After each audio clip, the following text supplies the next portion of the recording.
Occasion ఏదైనా location ఎక్కడైనా తెలుగువారి వేడుక అంటే ఆలివ్ మిఠాయి ఉండాల్సిందే. మిఠాయి అంటే ఆలివ్.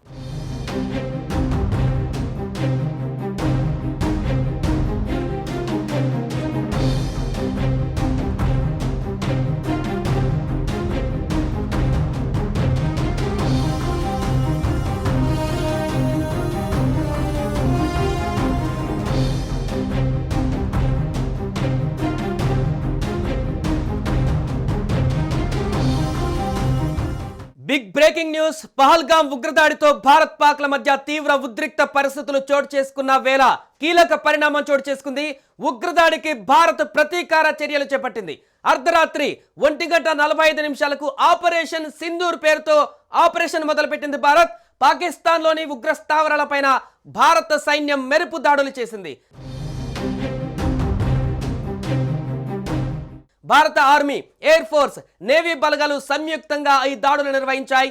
మిసైళ్లతో లక్ష్యాలపైన విరుచుకుపడ్డారు భారత బలగాలు.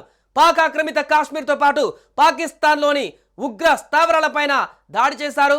ఇక ఈ దాడిని పూర్తిగా ప్రధాని మోదీ సమీక్షించారు. అర్ధరాత్రి ఆపరేషన్ ప్రారంభం నుండి ప్రధాని మోదీ రాత్రంతా పర్యవేక్షిస్తూనే ఉన్నారు.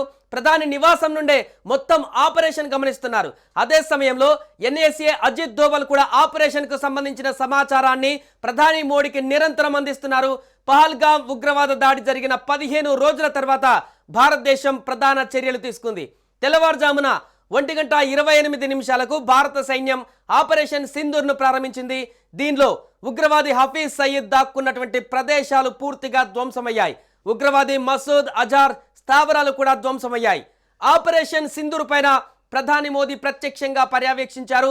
ఈ యొక్క ఆపరేషన్ ప్రారంభం నుండి ప్రధాని మోదీ రాత్రంతా పర్యవేక్షిస్తూనే ఉన్నారు. ప్రధానమంత్రి నివాసం నుండే మొత్తం ఆపరేషన్ ను ప్రధాని మోదీ గమనిస్తున్నారు. అదే సమయంలో ఎన్ఎస్ఏ అజిత్ దోవల్ కూడా ఆపరేషన్ కు సంబంధించినటువంటి పూర్తి సమాచారాన్ని ప్రధాని మోదీకి నిరంతరం అందించారు. ఇక ఉగ్ర దాడి జరిగినటువంటి 15 రోజుల తర్వాత భారతదేశం ప్రధాన చర్యలు తీసుకుంది. తెల్లవారుజామున అంటే అర్ధరాత్రి 1:28 భారత సైన్యం ఆపరేషన్ సింధూర్ ను ప్రారంభించింది. ఇక దీంతో పూర్తిగా ఒక్కసారిగా ఉద్రిక్త వాతావరణం నెలకొంది రెండు దేశాల మధ్య. అటు పాకిస్తాన్ కూడా అలర్ట్ అయ్యింది. ఈ రోజు ఉదయం 10 గంటలకు అత్యవసర భేటీని కూడా నిర్వహించబోతోంది. క్షిపణి దాడులు చేశారు. పీఓక ప్రజలు తెలిపినటువంటి వివరాల ప్రకారం చూస్తే రాత్రిపూట పెద్ద పేలుళ్ల శబ్దాలు వినిపించాయి. భవనాలతో మంటలు చెలరేగాయి. భవనాలలో భారత సైన్యం ఈ దాడికి ఆపరేషన్ సింధూర్ అని పేరు పెట్టింది. ఆపరేషన్ నిర్వహిస్తున్నప్పుడు సైన్యం ఇలా చెప్పింది: న్యాయం జరిగింది, జై హింద్. ఈ ఆపరేషన్లో ఉగ్రవాదుల స్థావరాలను మాత్రమే లక్ష్యంగా చేసుకున్నట్లుగా భారత సైన్యం ఒక ప్రకటన విడుదల చేసింది. పాకిస్తాన్ సైనిక స్థావరాన్ని లక్ష్యం చేసుకోలేదంటూ కూడా వెల్లడించింది. పాకిస్తాన్లో దాడి తర్వాత భారత జాతీయ భద్రతా సలహాదారు అజిత్ దోవల్ కూడా అమెరికా ఎన్ఎస్ఏతో మాట్లాడారు. ఈ సమ్మె గురించి ఆయన సమాచారం ఇచ్చారు. భారత సైన్యం ఖచ్చితంగా లక్ష్యంగా చేసుకుని ఉగ్రవాదుల స్థావరాలను మాత్రమే ధ్వంసం చేసిందని అజిత్ దోవల్ ఒక ప్రకటన విడుదల చేశారు. భారతదేశం ఈ చర్యపైన అమెరికా అధ్యక్షుడు డొనాల్డ్ ట్రంప్ కూడా మాట్లాడుతూ ఇదంతా త్వరలోనే ముగుస్తుందని నేను ఆశిస్తున్నాను. ఈ దాడి గురించి అమెరికాతో పాటు బ్రిటన్, రష్యా, సౌదీ అరేబియా, యుఏఈలకు కూడా భారతదేశం సమాచారం అందించింది. ఈ దాడి తర్వాత భారతదేశం దాడి చేసిందని పాకిస్తాన్ కూడా అంగీకరించింది.